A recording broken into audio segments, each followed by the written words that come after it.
boys and girls, children of all ages, it is me, Dukect T, back once again. I know it's been a long wait and such, and I was feeling a little, I had a little bit of I wasn't feeling too well on Wednesday night, but don't worry, next Wednesday night, the Dukect Lounge is going to have a lot of things to talk about.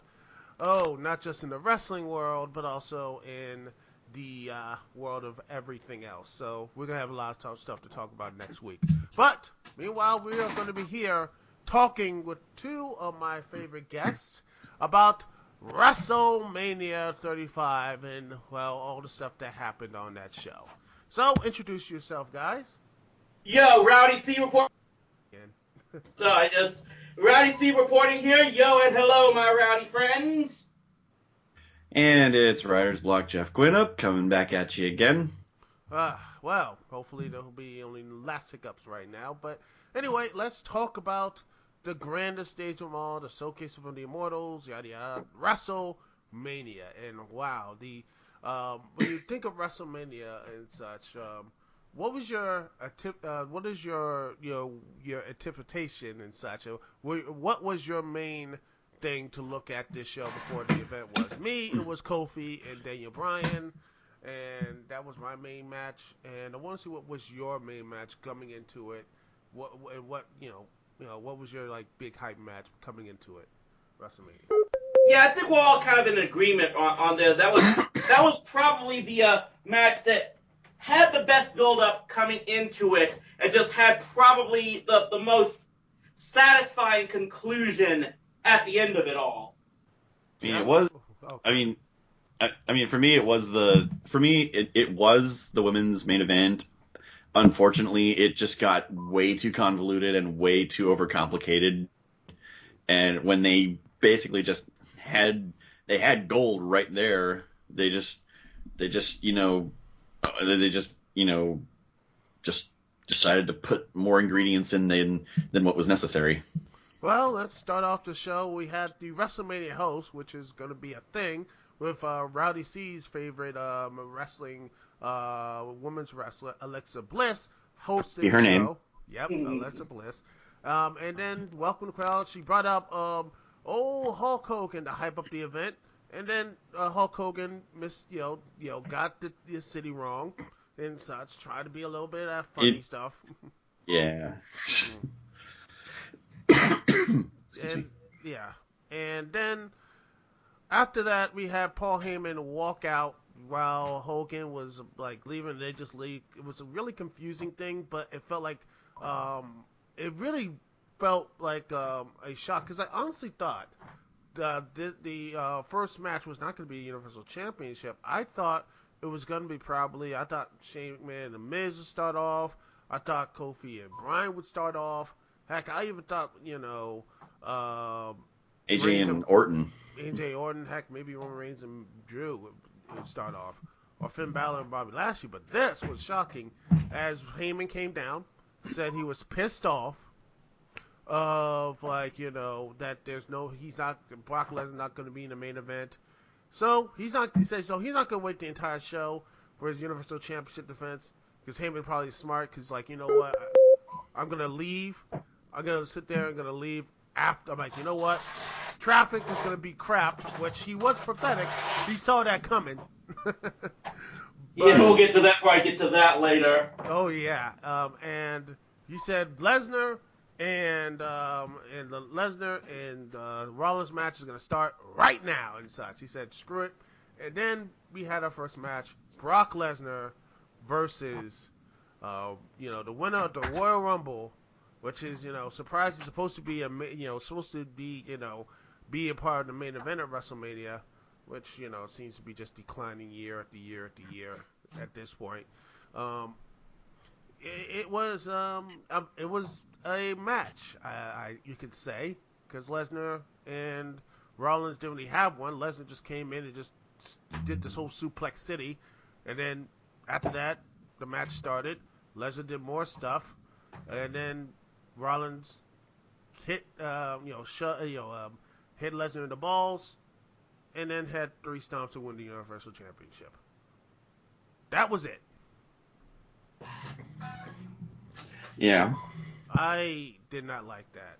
I didn't. I felt that was. I mean, some people were like, "Oh, at least got." I'm like, Lesnar is capable of doing good matches with guys with Rollins' size.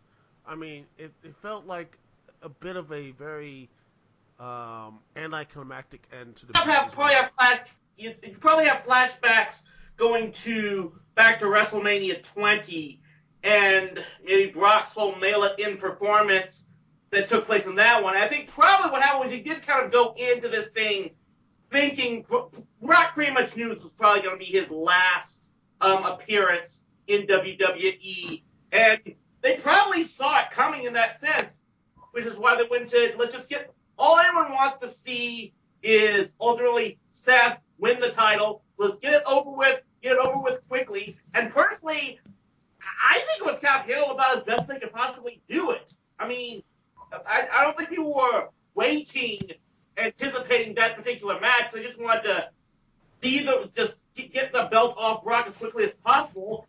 And so they basically said, okay, we'll do it that way. And in that case, it's one of the first examples of they did give the people who attended what they wanted in that regard. Well, Yeah. yeah, I could say that, but go ahead, Jeff. Well, really, all the people wanted was Seth to get the belt off Brock. They wanted the belt off Brock for the longest time. I wanted the belt off Brock for the longest time. And was it the best way to go about it? No.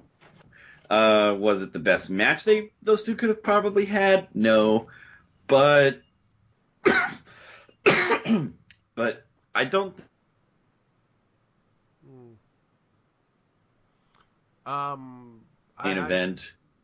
I imagine, like, the mood he was in, he probably wasn't really looking to put his best foot forward. And, like Rowdy said, he was probably on his way out anyway. So, well, at the very least, he did go down to 3 curb stomps. So it's, it is what it is. I would say that, but it just feels like you understand what I'm trying to say. It's like you want something memorable. He had these Hmm. memorable moments. He took down the streak. He did this. He won the championship and such. I'm not against short matches. In fact, him and funny enough, I mean a couple WrestleManias prior to this stuff. Him when he took on Goldberg. That was a short match, and that was more entertaining. That was an entertaining match and such. I mean, look. I mean, if you look at that quick match, as Lesnar, it was only 4 minutes and 4 minutes and 45 seconds. But you say, you know what? That was entertaining. Why couldn't we get that type of match there instead? It just feels like it's just that. That's what I feel like. It could have been a lot better. I That's don't what I know.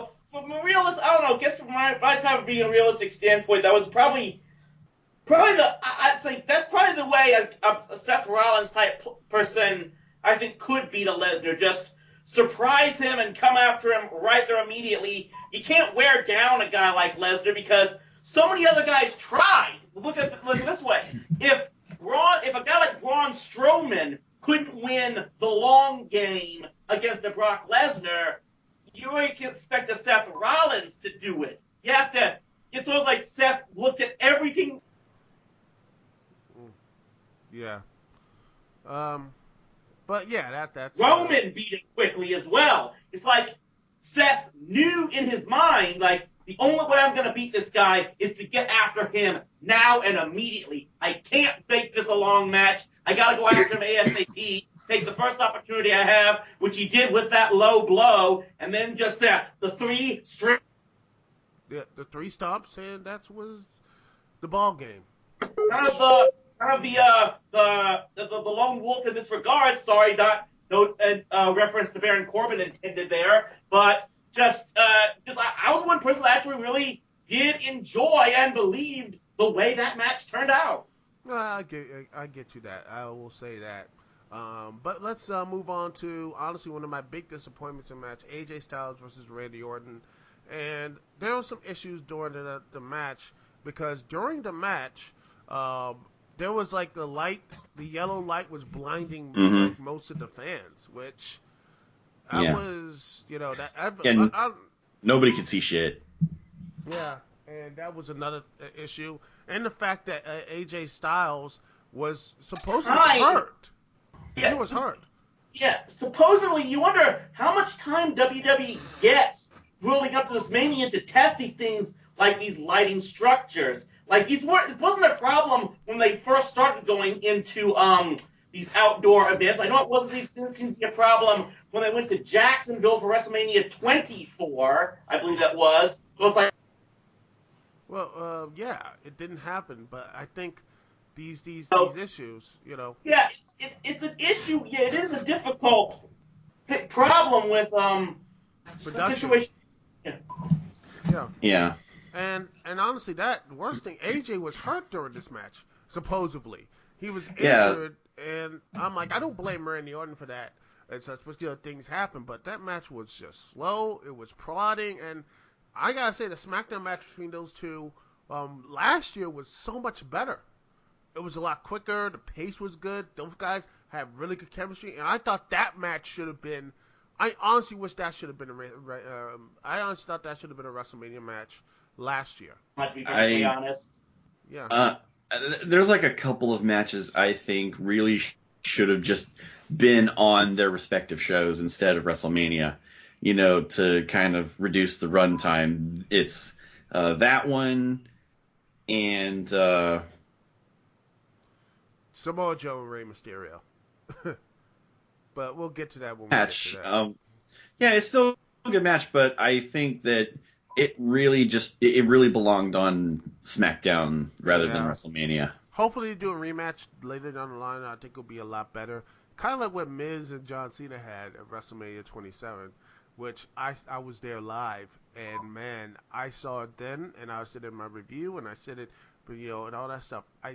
Because I was just, oh man, this was just a terrible, just terrible,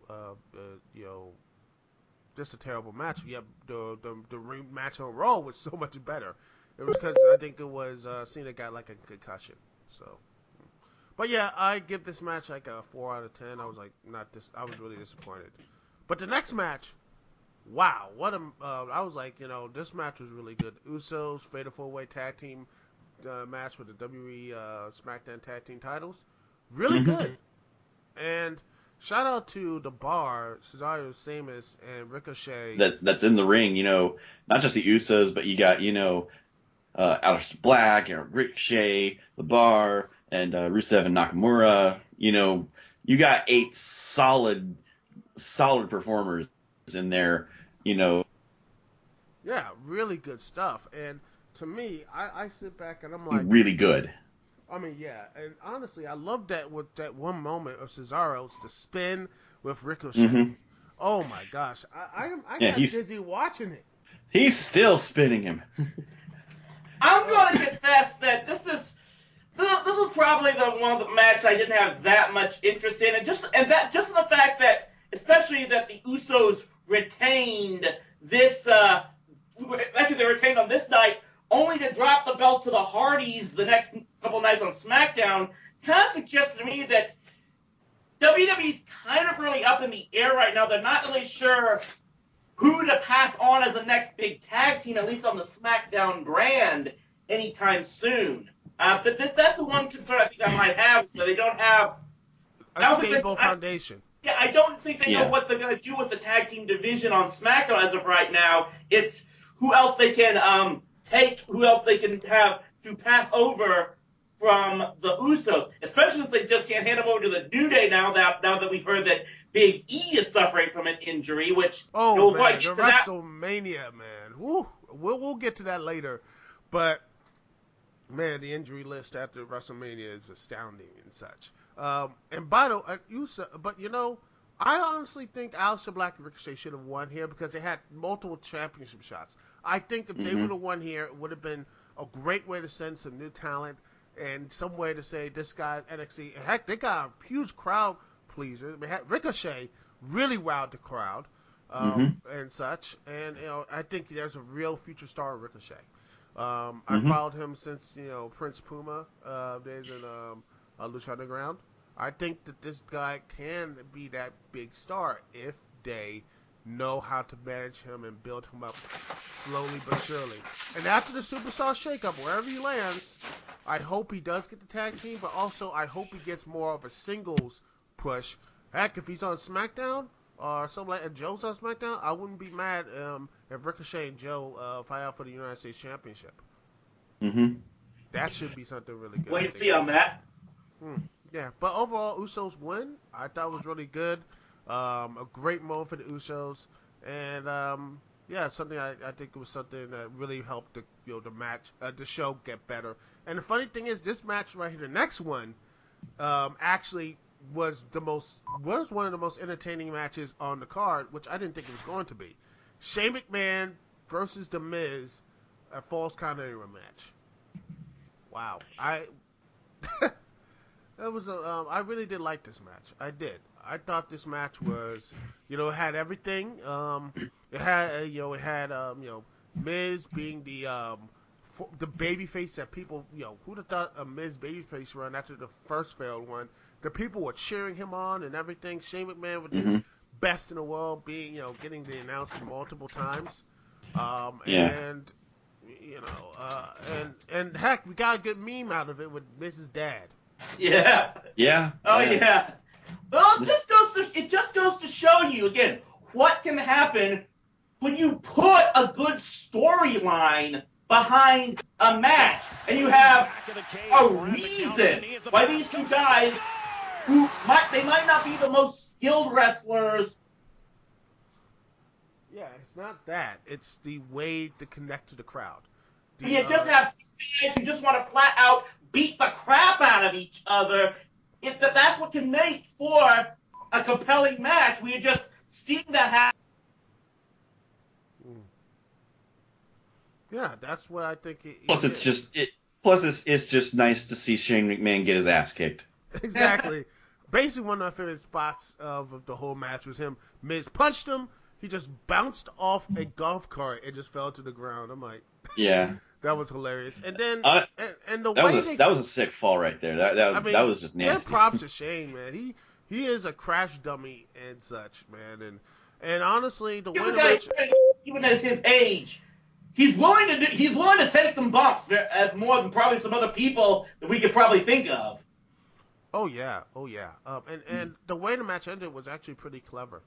But ways that pretty much was, bam, as a superplex that actually finished the match, which was was refreshing and such. And also, had Shane cover him with a little like this, like it basically said the Miz accomplished his goal of beating the hell out of Shane, but at the end of the day, Shane picked up the sneaky victory, so the feud can continue.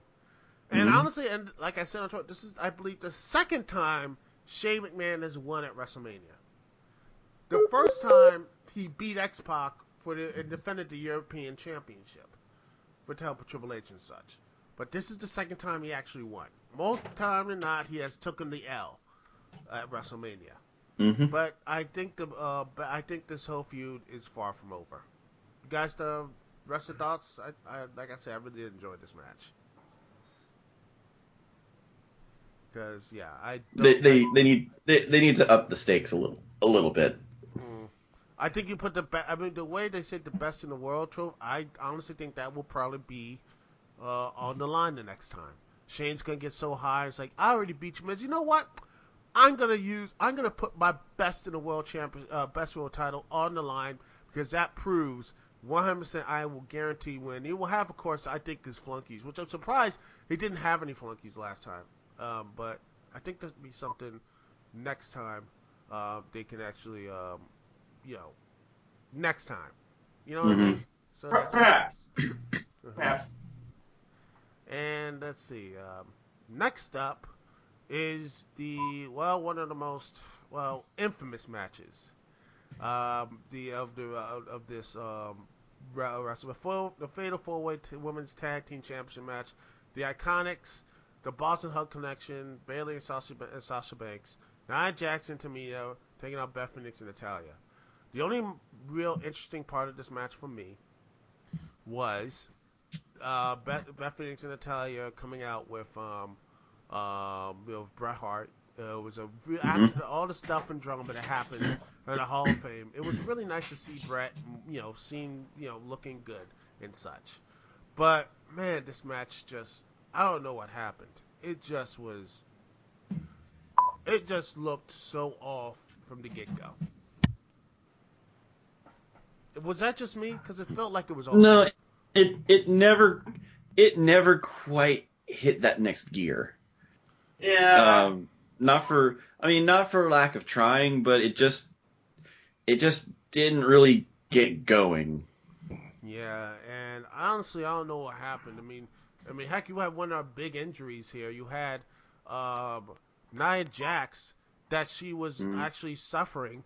This past Friday, she would revealed on Twitter that she now have not one but two torn ACLs. She was working through the knee pain for the past year, so she was working on this on two bad late knees and still tried to Hmm. power through to go to WrestleMania. So I think that's the reason why, if she didn't have those injuries, I would not be surprised that Nia Jax would not. I honestly think Nia Jax would have won the titles with her, to me, if that was the case and such. And then with the Iconics winning and such, Sasha Banks, I don't know what's going on with Sasha Banks. There was some stuff on Twitter. She canceled her appearance with Wendy Williams, and oh my gosh, everything just exploded. Hmm. Yeah, I'll say get some things out of the way on this. First off, as I don't know whether or not they would have booked Nia and Tamina to win if Nia hadn't been hurt, but I do think while the match itself may have been subpar, I do think the right people won this match. With the Yeah, Iconics, you've got yeah, you got young talent, really good young talent, and a distaste among the fan base for it that ultimately build up a new babyface tandem that could ultimately take it from them. I got my own ideas as to what team I think that should be, and I'm still not 100% sure if that's going to happen yet. But the pieces are falling in place. I'll just leave it for there right now. As far as Sasha Banks goes, look, I know she's had all the talent in the world, but I just think that this is I know this is a very polarizing issue to deal with here, but Sasha to me has always been the one person that she's always been won over with the fringe crowd, the smart crowd. And I don't like me using that term, a lot of people don't, but they do have she does have I don't think she's able gotten as over with the mainstream crowd that even whether I like to say it or not, a Becky Lynch has done because she's never been able to fully embrace a character. I've said this ad nauseum. Ever since she got called up, she almost suffers. It's almost like her green persona is a split personality. She comes out wearing all the bling, so acting like this high maintenance boss character. Then she gets in the ring, and it's like she's trying to play the role of the fighting underdog that just takes pain after pain and but refuses to give up. And it's kind of it's almost schizophrenic in that type. And I just think that she seems to be one of the people that has believed should get over. yeah, that's the issue. She has that no structure. She doesn't have. It's two So different many times. personalities. Yeah, Yeah, so many times that's not going to get you over. I mean, you can say what you want about how much of a pure grappler Ronda Rousey is. She has the drawing power to and she draw has the people character and the to boot. character. It's the same thing. Like I said, I might not like the direction and how they went about changing Becky Lynch's persona, but she's embraced that persona. She's playing it full to the hilt, and I give Rebecca Quinn all credit in the world for doing at least that.